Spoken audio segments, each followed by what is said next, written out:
Cuando vemos los actos portentosos de Dios allí en Egipto, desde las plagas, cómo cuidó y protegió a su pueblo, la salida, el rescate desde Egipto, por supuesto el cruce del Mar Rojo, sin duda alguna llegamos al punto máximo, al punto clímax en el monte Sinaí.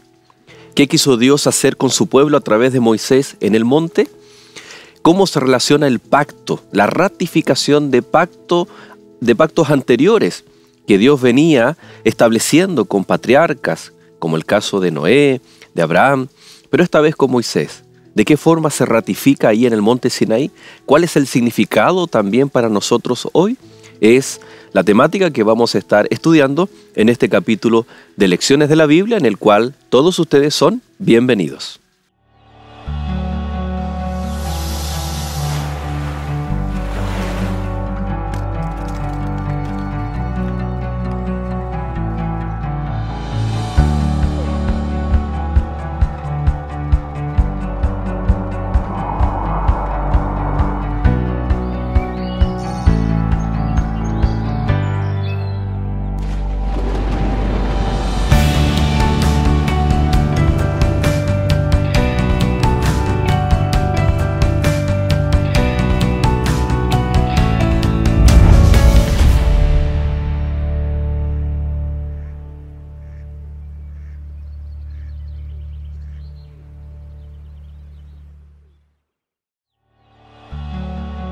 Esta semana, el pacto en el Sinaí.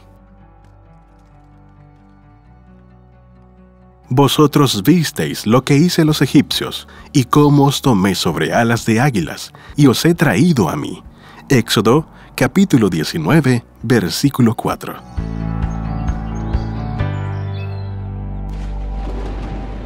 Muy bienvenidos, queridos amigos, cada uno de ustedes a Lecciones de la Biblia. Ya estamos en el capítulo número 7, estamos pasaditos de la mitad, estamos aprendiendo, estudiando juntos acerca de la promesa de Dios, el pacto eterno, de qué forma Dios se manifestó en la antigüedad y también cómo eso repercute en nosotros y las decisiones que debemos tomar. Pastor Oscar nuevamente está con nosotros, muy agradecido por todos sus aportes, sus comentarios, y sin duda alguna que será de gran bendición estudiar este aspecto importante del pacto que es el Sinaí, ¿no? El monte Sinaí. Hemos llegado a un momento, diríamos, crucial para definir al pueblo y definir su historia, porque de allí en adelante comienza definitivamente la historia en pleno del pueblo de Dios, a partir del Sinaí. El capítulo anterior estuvimos hablando de la elección, del compromiso que el pueblo debía tener, cómo este fracasó y esa oportunidad de ser Israel pasa ahora a la iglesia del Nuevo Testamento. Vamos a volver a algunos conceptos, pero vistos desde otro punto de vista, de qué forma allí en el monte Sinaí se establece un relacionamiento, cómo está también tipificado la redención para nosotros y también cómo en el nuevo pacto podemos relacionarnos con nuestro Señor. Claro, aunque en el monte Sinaí nosotros sabemos muy bien que se dio a conocer no solo los 10 mandamientos, sino todas las demás leyes que Moisés tuvo que recibir, escribir, excepto los 10 mandamientos que fueron escritos con el dedo de Dios.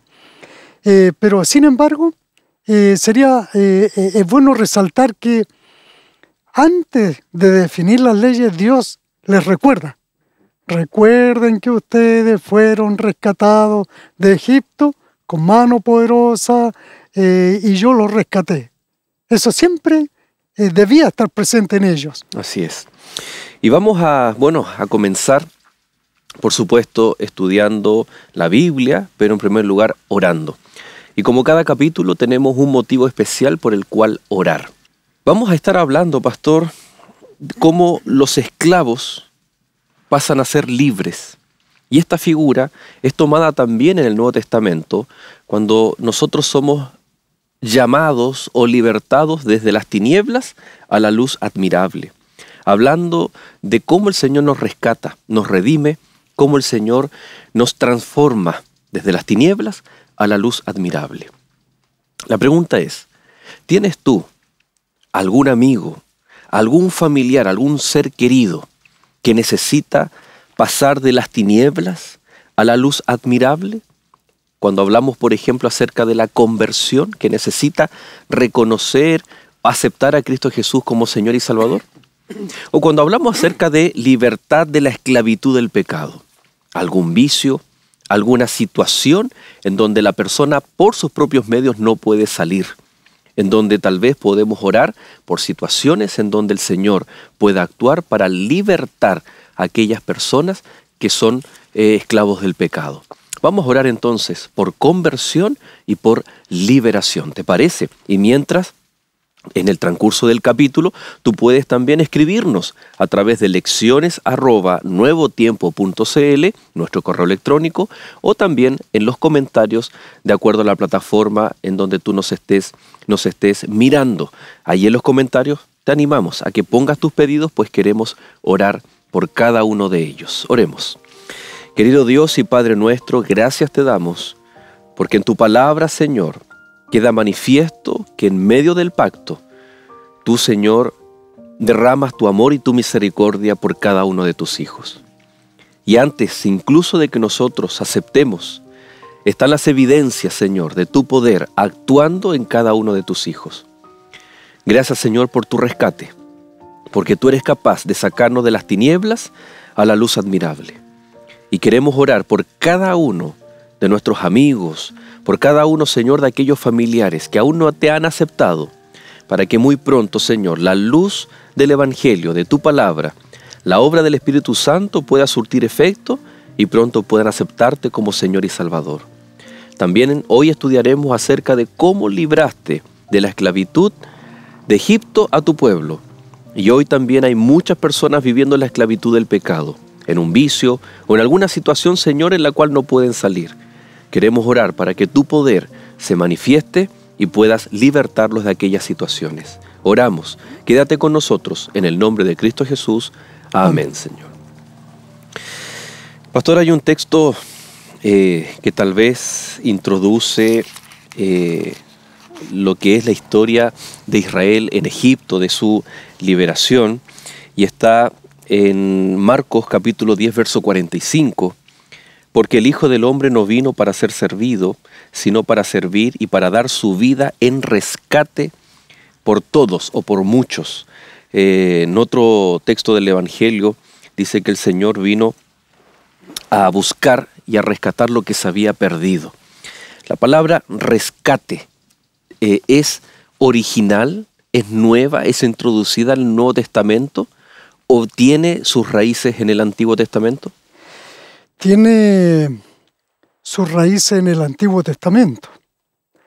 Si nosotros, por ejemplo, leemos allí en Levítico 25, versos 48 y 49, allí tenemos una reseña de lo que significaba hacer un rescate y ser un rescatador, que en el fondo era un redentor. Era un redentor, porque redimir significa recuperar algo que se había perdido y pagar y ponerlo en libertad. Bueno, no sé si, Joel, tendrías allí 25. 25, versos 48 y 49. Dice, después que se haya vendido, podrá ser rescatado. Uno de sus hermanos lo rescatará, o su tío o el hijo de su tío lo rescatará, o un pariente cercano de su familia lo rescatará, o, si sus medios alcanzan, él mismo se rescatará. Correcto. Esta era una ley dada allí. Y estos principios debían siempre estar allí presentes porque esto tenía un trasfondo espiritual. Dios lo aplicaba a los esclavos cuando, por ejemplo, cuando alguien caía en desgracia económica, entonces podía vender su tierra y después de ciertos años rescatarla. Y cuando no tenía dinero, un pariente cercano podía rescatar aquello. pero a veces llegaba al punto tal de que no solo tenía que vender sus tierras o empeñar sus tierras, sino que también vender sus hijos. Muchas veces vender su esposa y venderse él para poder saldar deudas.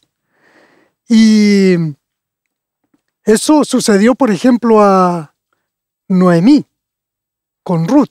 Cuando volvieron a su tierra, ellos venían en muy mal pie y tuvieron que ser rescatadas sus tierras y todo lo demás. Pero esta ley decía que la persona, el pariente cercano, no solo debía rescatar la tierra, debía rescatar a la persona, incluyendo la propiedad. En algunos casos, rescatar a la mujer. Si el esposo había muerto, tenía que pagar el rescate por la mujer y hacerse cargo de ella. O se casaba con ella, o se hacía cargo de ella, de la esposa del pariente que estaba rescatando. Y en algunos casos, la redención iba por el lado de algún crimen. Por ejemplo, allí en Números 35:12 tenemos otro tipo de rescate que era venganza por algún crimen. Y también tenía que ver con rescate. Ahora, el verbo rescatar es Gaal en hebreo. Y de allí viene el rescatador o redentor que se le llamaba Goel, que es la misma raíz de Gaal. Entonces, allí en Número 35:12 habla de este otro aspecto de la redención. Leamos. Dice, esas ciudades serán para refugiarse del vengador, y así no morirá el homicida antes de haber comparecido a juicio delante de la congregación. Claro. Allí se podía esconder el que había cometido un homicidio y el pariente cercano podía vengarse como un principio de redención, como diciendo, por fin se hizo justicia, porque en el fondo la redención está ligada a la justicia. Entonces, esto había que ahora aplicarlo al plano de redención espiritual. Y entonces allí viene, por ejemplo, Éxodo, capítulo 19, verso 4.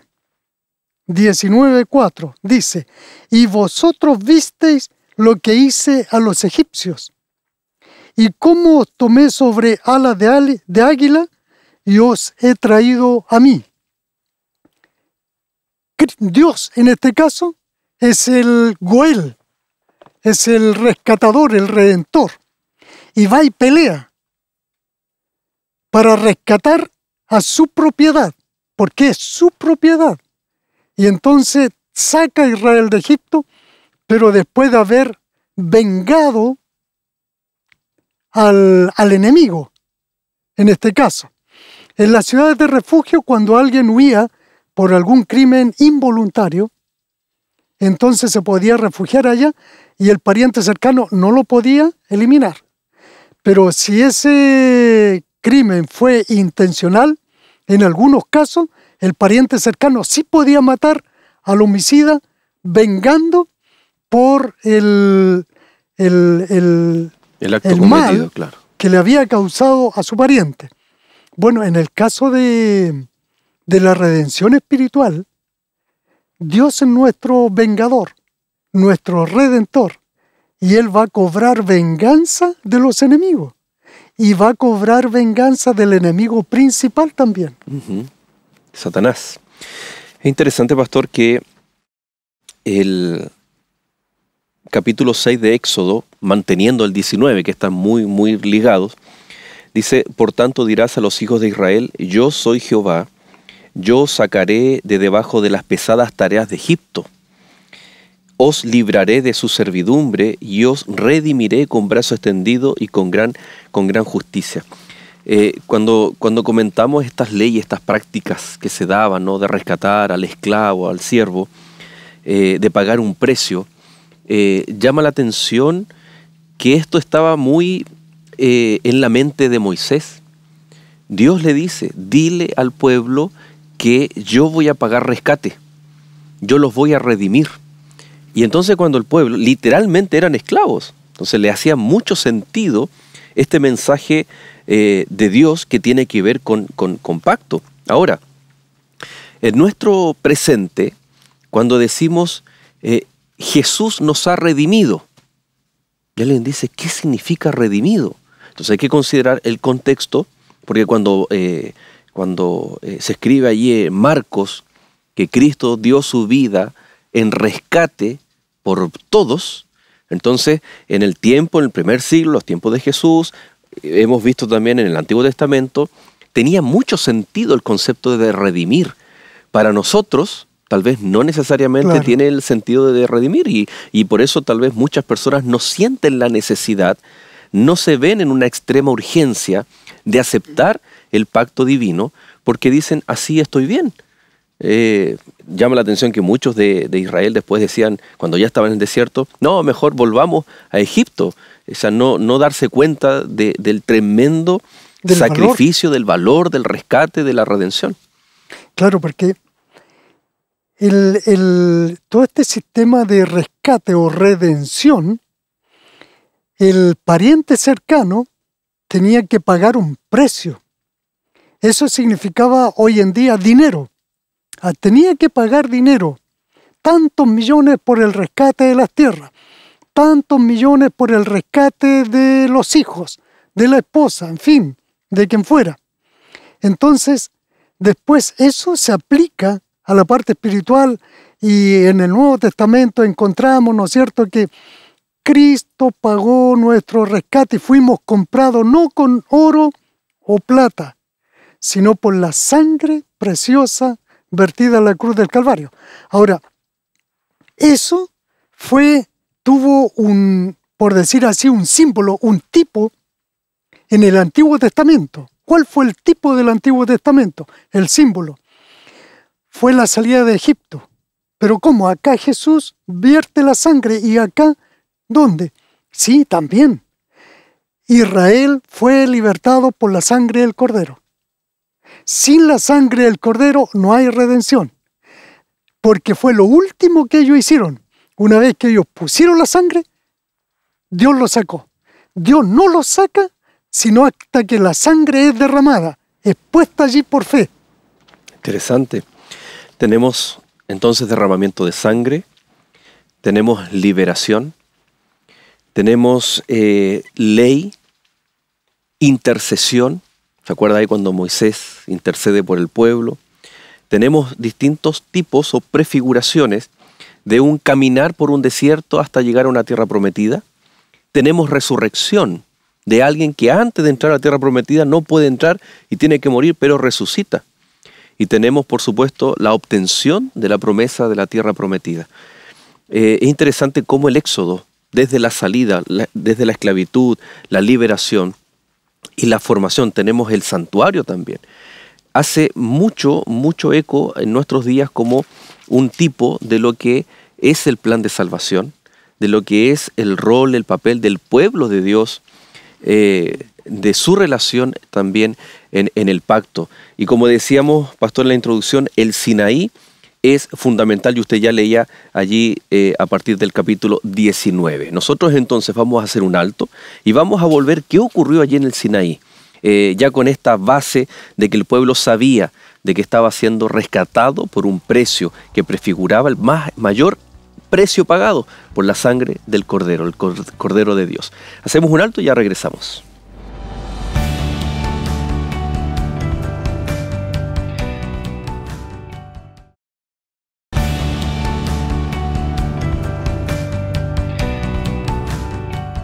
Muchas gracias por continuar en compañía de Lecciones de la Biblia, allí donde usted esté, ya sea a través de la señal de Nuevo Tiempo, la señal televisiva, o a través también de los contenidos que nuestras plataformas digitales están dispuestas para que usted pueda disfrutar. Programa para niños, programa para nuestros jóvenes, para los adultos, programa donde encuentra sermones, música. Nuevo Tiempo tiene un lindo canal para que usted pueda disfrutar y compartir. por supuesto, suscribirse.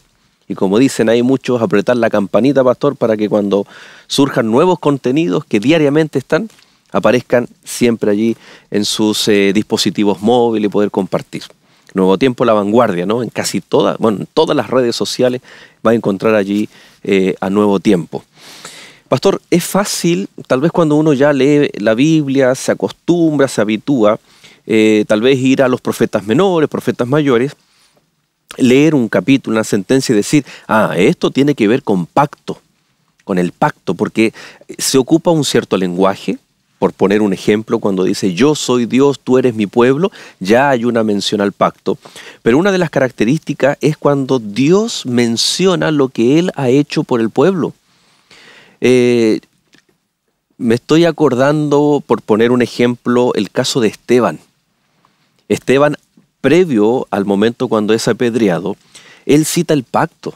Él menciona a Abraham, a Moisés, lo que el pueblo dejó de hacer, etc. Era muy recurrente. Pero como decía, una de las facetas o de los elementos importantes cuando se menciona el pacto, cuando el pueblo se quiere traer estos deberes del pacto, era mencionar lo que Dios hacía. Y en el capítulo 19 dice efectivamente, Dios cumple lo que en el capítulo 6 está anunciado, y dice, vosotros visteis lo que hice con los egipcios y cómo os tomé sobre alas de águila y os he traído a mí. Está anticipando esto de que Dios va a ratificar el pacto, pero sin antes decir, yo soy Dios, yo he hecho esto por ustedes y por ende ustedes van a tener que hacer esto por mí también, o para mí.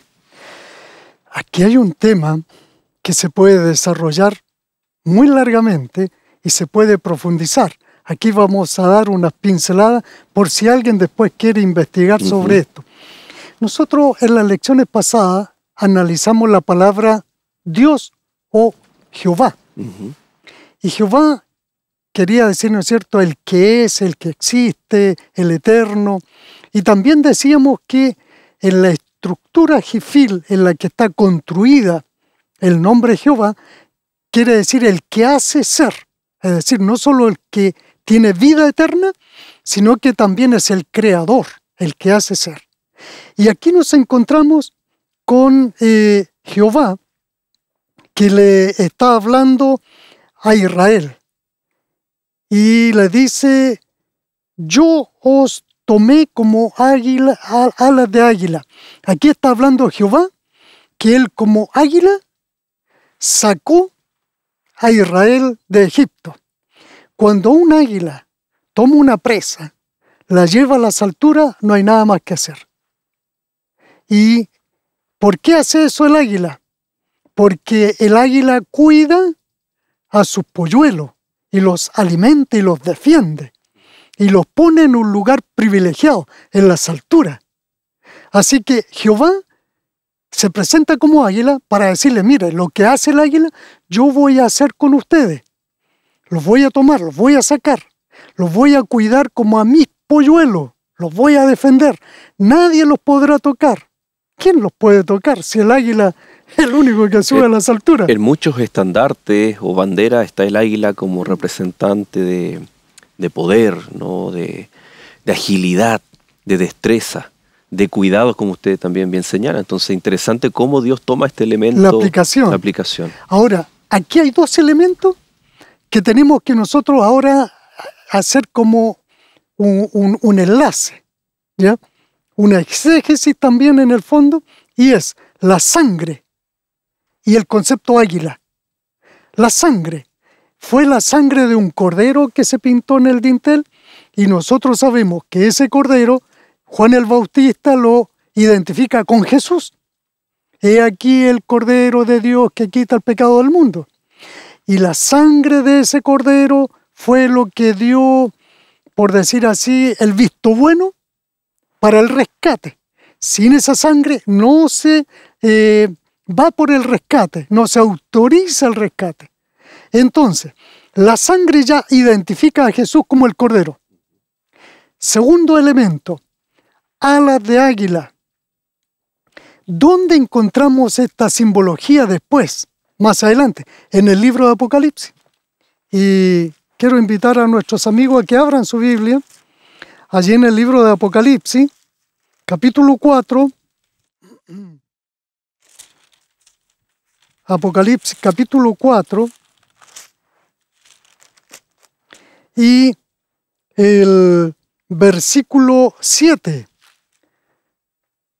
Dice, y el primer ser viviente era semejante a un león, el segundo era semejante a un becerro, el tercero tenía rostro como de hombre, y el cuarto tenía semejanza a un águila volando. Los estudiosos, los teólogos han concluido que estas semejanzas de estos seres vivientes son cualidades de Cristo. Y aquí aparece entonces el águila como una semejanza de Cristo. Es decir, ya tenemos un segundo elemento que identifica a ese Jehová, a ese Dios todopoderoso que rescató a Israel de Egipto, y lo estamos ahora identificando con Jesús, por la sangre del Cordero, por el águila. Las características del águila que se dan acá son características de Jesús. Y si nosotros avanzamos un poquito al capítulo 8 de Apocalipsis, capítulo 8 y el versículo 13. Y aquí vamos a hacer una reparación del texto, ¿no? A causa del original. Y miré y oí a un ángel volar por en medio del cielo diciendo a gran voz, ay de los que moran en la tierra a causa de los toques de trompeta. Las trompetas, aunque no vamos a hablar de trompetas, pero las trompetas son juicio de Dios sobre esta tierra, castigo de Dios a los impíos. Y aparecen las últimas 3 trompetas como las más terribles. Por eso se enuncian como ay. Cuando alguien dice ay es porque es doloroso, es terrible. Pero algo más. Miré y oí a un ángel volar. En el texto griego no dice ángel, dice un águila. Es un águila la que aparece volando. Eso quiere decir que si el águila está relacionada con Cristo, Cristo está presente en toda la acción histórica del tiempo del fin de nuestro mundo. Aquí el águila volando está enunciando acontecimientos terribles. ¿Por qué? Porque es el águila que defiende a su pueblo. A su pueblo. Y aquí las trompetas son castigos de Dios a los impíos. Impíos que han perseguido al pueblo de Dios. Es como el mismo águila que saca al pueblo, pero a la vez también castiga, entre comillas, o da esa atribución a los perseguidores del pueblo que eran los egipcios. Claro, entonces aquí el águila la vemos comprometida desde sus inicios en el Antiguo Testamento hasta el tiempo del fin, velando y luchando por su pueblo. Cristo, el águila poderosa que rescata, que cuida, que protege. Interesante, no es simplemente una alegoría o una aplicación que se toma de la naturaleza para dar ciertos significados a las acciones divinas. El pueblo allí en Egipto o en el monte sabía perfectamente lo que había ocurrido, pero aquí está identificando a Cristo Jesús. Estoy recordando aquellas citas de Elena de White cuando ella menciona que fue Cristo quien le dio la ley a Moisés. O sea, cuando uno se pregunta quién fue, el Padre, el Hijo o el Espíritu Santo, ella dice que fue Cristo. De hecho, desde que el pecado entró a este mundo, toda la comunicación entre el cielo y la tierra ha sido a través del Hijo. Y qué interesante que Cristo los rescata, es la sangre del Cordero simbólicamente.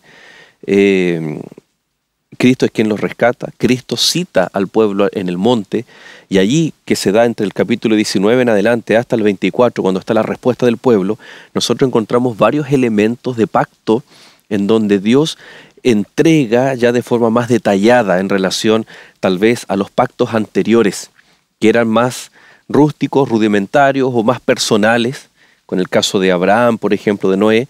Ahora tiene que haber algo más.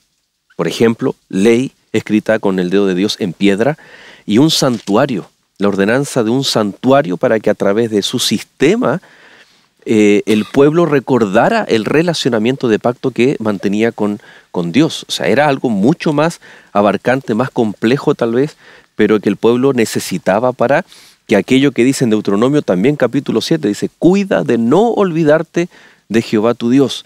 No era simplemente olvidarse del Señor, no olvidarse del pacto, de no soltarse de ese relacionamiento que el pacto les indicaba. Claro, ahora al ingresar al santuario, vamos a encontrar que el misterio del cual habíamos mencionado anteriormente, ese misterio de la piedad, ese amor de Dios, esa misericordia de Dios tan profunda, ese plan de salvación inescrutable, ahora en el santuario se va a profundizar un poquito más para explicarnos, así con manzanitas, el plan de salvación. El santuario era eso. Porque al principio estaban los sacrificios con los patriarcas, ¿no es cierto? Pero ahora el Señor quiere que la revelación vaya en aumento, que haya progresión en el conocimiento del plan de salvación de Dios. Y el santuario tenía esa función. Así es. Pastor, el verso 8 dice, todo el pueblo respondió a una diciendo, estoy leyendo en Éxodo 19, haremos todo lo que Jehová ha dicho. Y Moisés refirió a Jehová las palabras del pueblo. Moisés intercediendo, ¿no? Pero el pueblo respondiendo. Haremos todo lo que Jehová ha dicho, nos ha pedido. Aquí nosotros encontramos una responsabilidad antes de la respuesta. Todo lo que Jehová ha dicho, todo lo que Jehová ha revelado, es necesario conocerlo. Para poder decir, sí, me comprometo a hacerlo. Hay una etapa en la vida del cristiano, tal vez previa a su entrega, a través del bautismo, por ejemplo, en donde tiene que tener un conocimiento, una noción del pacto. Hoy en día es necesario esto, y cómo se lleva a cabo para que la persona pueda decir todo lo que el Señor a mí me pide, eso quiero hacer. Y que después no diga, a mí no me dijeron que yo tenía que hacer esto. Entonces, tal vez es fácil que una persona termine en apostasía porque no conocía tal vez lo que Dios pedía de ella. Tal vez la obediencia a Dios le agrada, pero la obediencia tiene que tener un buen fundamento. Si esa obediencia no tiene un buen fundamento, no es aceptada por Dios. Pero alguien dirá, pero yo como adventista guardo el sábado. Yo como adventista soy fiel mayordomo en mis diezmos y ofrenda. Está bien, pero ¿cuál es su fundamento?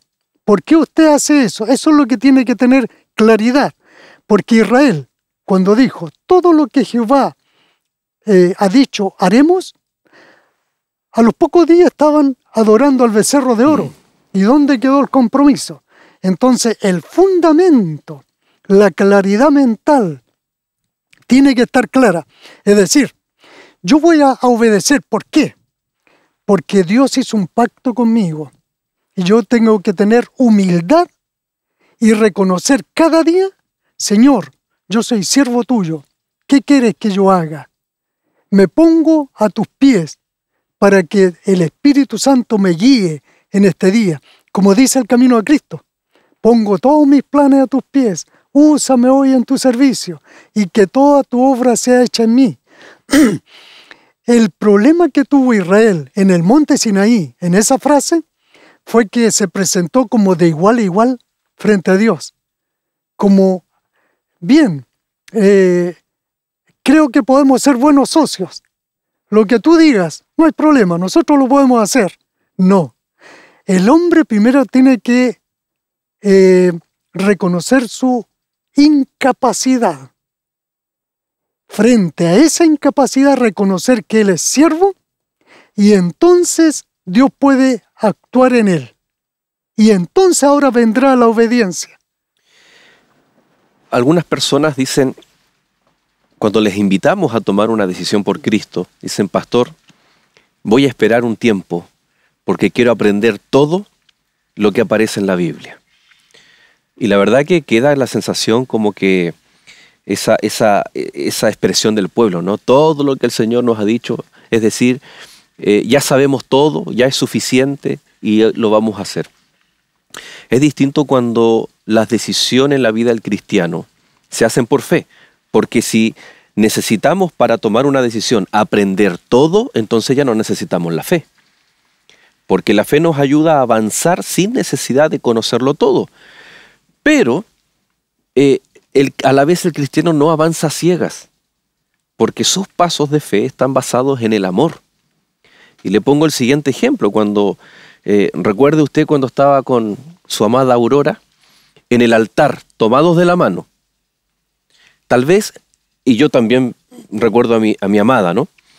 No nos imaginábamos o no nos proyectábamos de todas las cosas que teníamos que aún por aprender como matrimonio. Y hasta el día de hoy uno sigue aprendiendo. Y los deberes. Los deberes, los compromisos, un montón de cosas. Planchar, lavar, cocinar, que nos toca a todos por igual.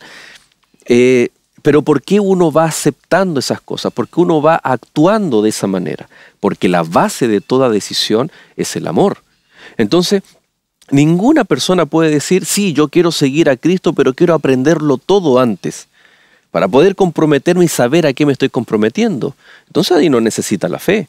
En cambio, si dice, yo amo a Cristo Jesús, yo sé lo básico que es Cristo, a mí me ama y me acepta por fe, y su gracia inmerecida viene y Él desea justificarme, Él desea redimirme, rescatarme. Él ya pagó el precio. Entonces yo lo acepto. Sé que tengo deberes en este pacto, pero por amor los haré. Y el Espíritu Santo me dará la fortaleza para avanzar y construir, como decíamos, por ejemplo, en el capítulo anterior, y que mi vida sea una vida de santificación y para poder cumplir los propósitos de Dios. Por lo tanto, especialmente a nuestros amigos que ahí están dudando o que tal vez aún no han tomado la decisión, Cristo ya pagó un precio, ya pagó el rescate. Ahora tú tienes que aceptar. Y por supuesto que hay deberes, porque es un pacto. Pero no es entre iguales, sino que acepta esa gracia, ese poder maravilloso. Y por supuesto que al regresar de esta pausa en el siguiente bloque, vamos a ver cómo nosotros también respondemos o cómo debiéramos responder a esta invitación de nuestro Señor. Vamos y ya regresamos.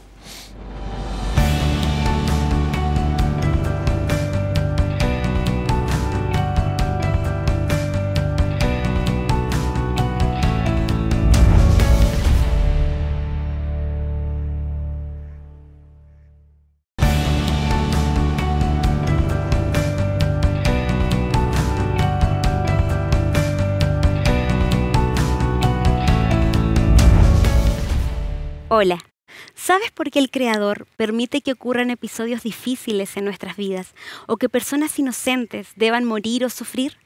Esta y otras preguntas pueden ser respondidas mediante esta revista de estudio Verdades para el Tiempo del Fin. Sin duda, Dios va a responderte todo lo que necesites y así acercarte más a sus enseñanzas y, por supuesto, al Salvador Jesús. Para solicitarla, llama a los números que aparecen en pantalla o escríbenos a nuestro correo electrónico y le recibirás de forma totalmente gratuita. ¡Te esperamos!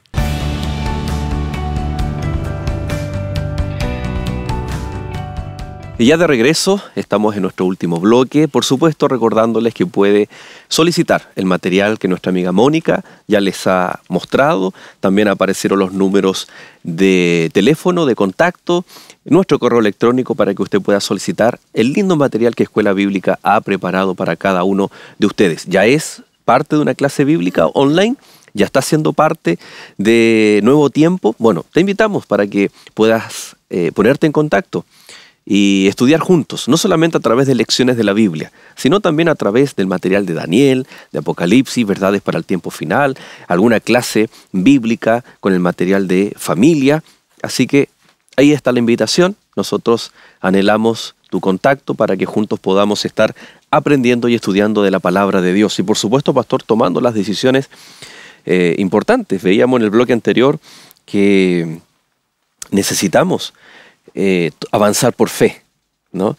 El pueblo, pastor, llega al monte y había una cierta preparación que Dios exigía de partida. Nadie podía subir al monte, solo Moisés, los ancianos, algunos sacerdotes, los cuales el Señor les dice, dile a los sacerdotes que se preparen. Para Dios tenía que dejar en claro que el pueblo del pacto, en donde se iba a ratificar, les iba a recordar, ¿no? No se podía tomar a la ligera. Cuando nosotros hacemos, cuando nosotros aceptamos el pacto que Dios hace para y por nosotros, tiene que ser tomado como de vida y muerte, ¿no? Literalmente. Claro, si Dios hubiese rescatado a Israel de Egipto, los saca fuera y los deja solo, no tiene ni un sentido. Dios tenía un plan completo.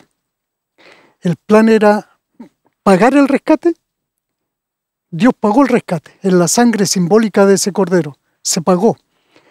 Obtiene libertad. Proclama la libertad porque el rescatador no solo tenía que pagar, sino que liberar y proclamar la libertad del rescatado.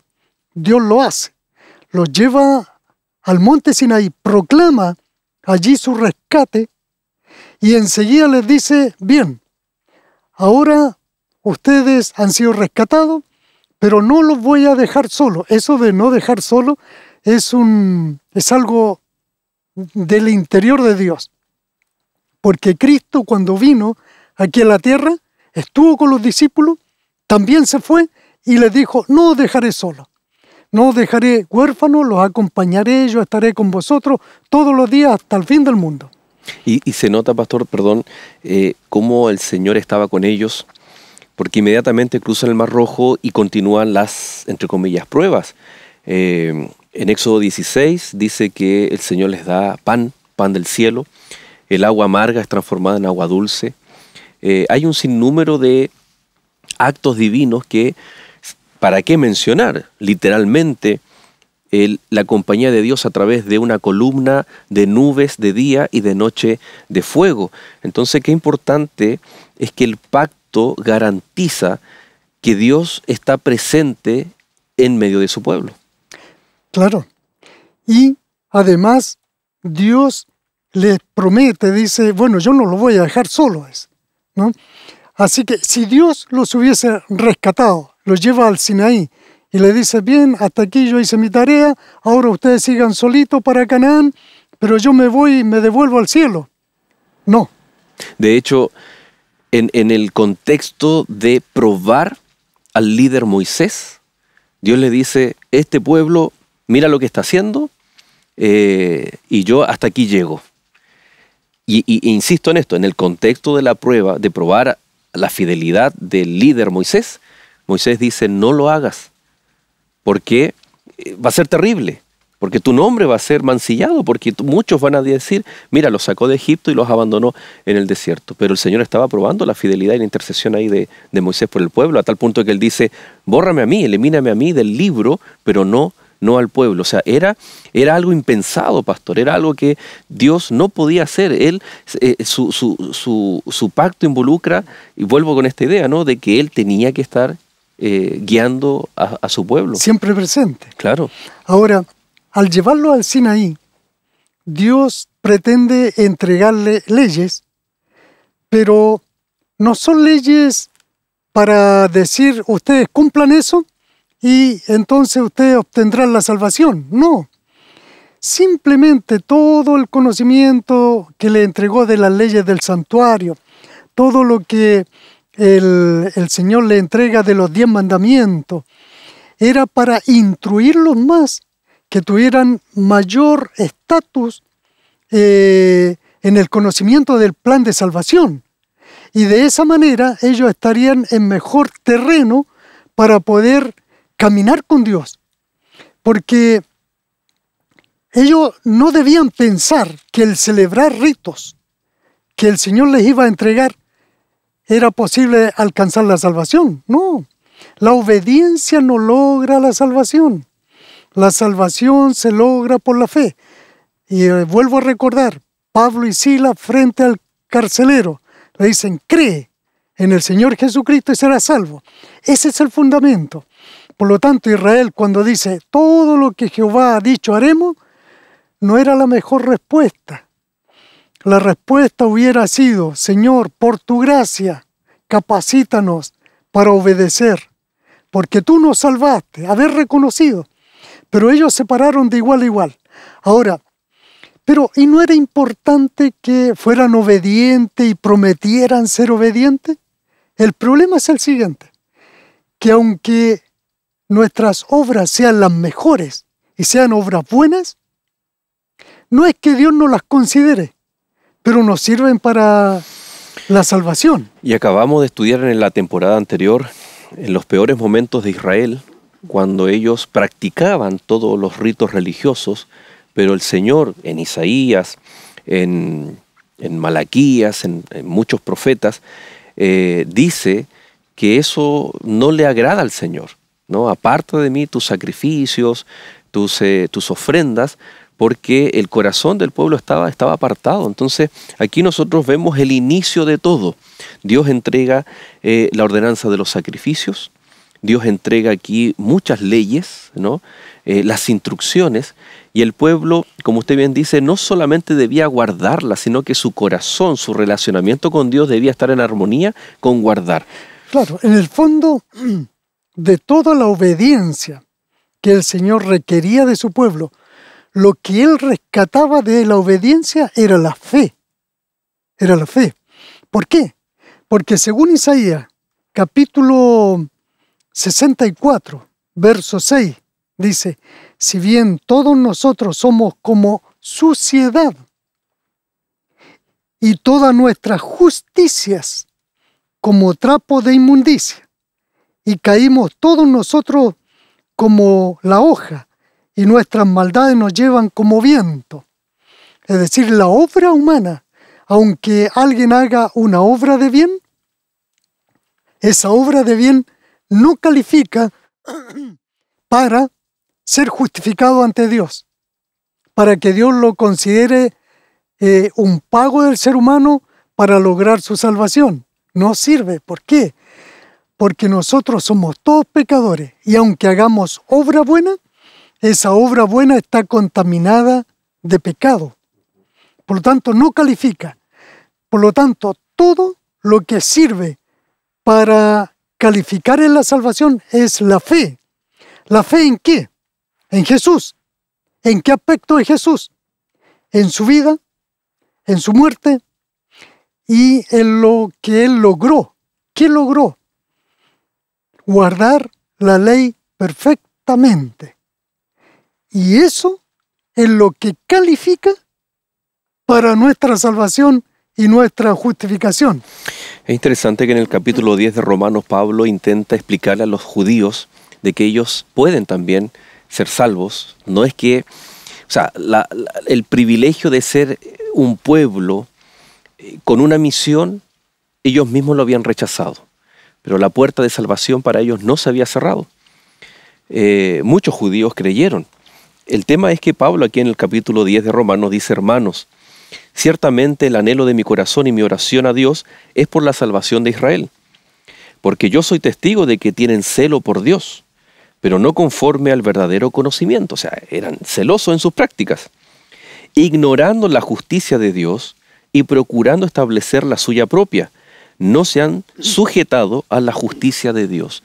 Pueden haber o podemos ser cristianos celosos, que nos soltamos de la justicia de Dios y ponemos nuestra propia justicia al ser celosos más en las prácticas. No digo que las prácticas sean malas, pero cuando están desconectadas de un relacionamiento con Dios. Sí, dicho de otra manera, es como cuando alguien dice, tiene que ser cristocéntrico. Esa palabra bien conocida. Uh-huh. Eso es basarse en la justicia de Dios. Porque, ¿cómo Dios expresa su justicia? En su Hijo. Y aquí lo dice Pablo, pues el fin de la ley es Cristo, para justicia a todo aquel que cree. El propósito de la ley, de guardar la ley, es en respuesta a Cristo, ¿no? Y Cristo es justicia para todos. O sea, qué interesante, pastor, cómo nosotros acá tomando esta frase un tanto prematura del pueblo, todo lo que Dios ha dicho, eso haremos.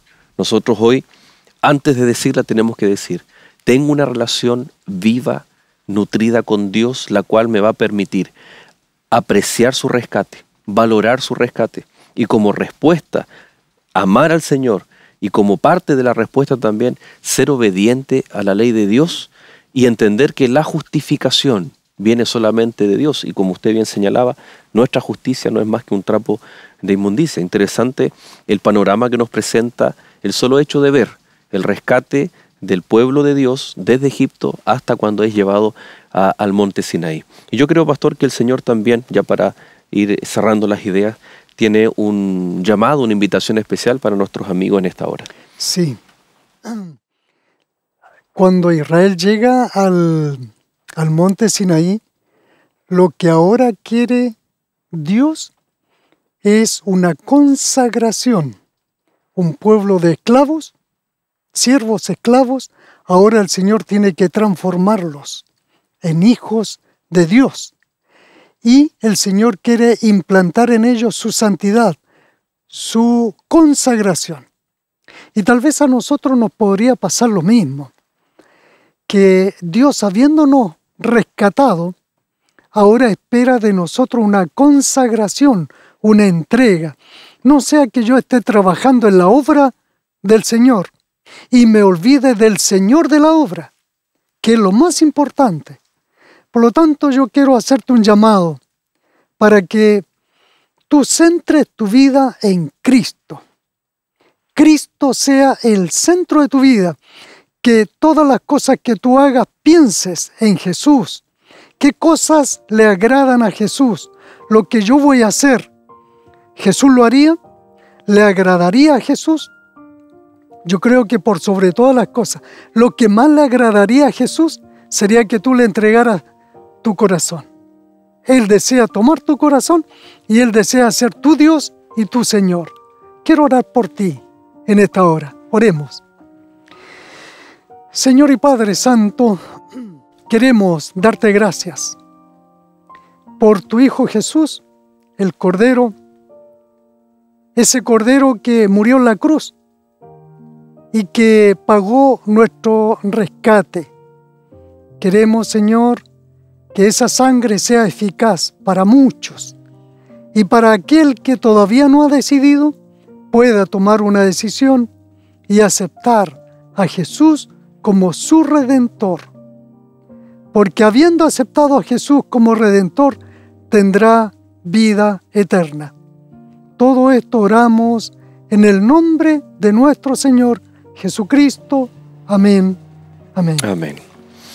Muchas gracias, Pastor Oscar. Nos vemos en el próximo capítulo.